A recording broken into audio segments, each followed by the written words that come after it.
ඔය පොඩි පොඩි පල්ලි කෑලි හදාගෙන ජේසු අරවා මේවා ජේසු වෙනවා ජේසුව පාවිච්චි කරන එක නවත්තපල්ලා බං.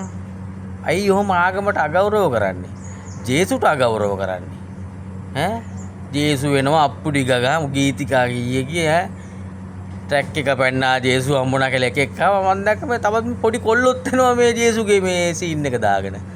මම දන්නේ මේ රටට මොකක් වෙගෙන එනවද කියලා. මේක බෞද්ධ රටක් බං. වල මේ මිනිස්සුන්ව පිස්සෝ කරන්න එපා. ඇත්තට කියන්නේ මේ පිස්සෝ කරන්න එපා. මේක බෞද්ධ රටක්. හරිද? මිනිස්සුන්ව බලෙන් ඇදගෙන ආගම් වල දාන්න එපා. ඉන්න කතෝලිකයන්වත් ඔයගේ පිස්සු දේවල් වලට ගන්න එපා බං. එකම දෙයියෝ දෙවියන් වහන්සේ විතරයි ඉන්නේ.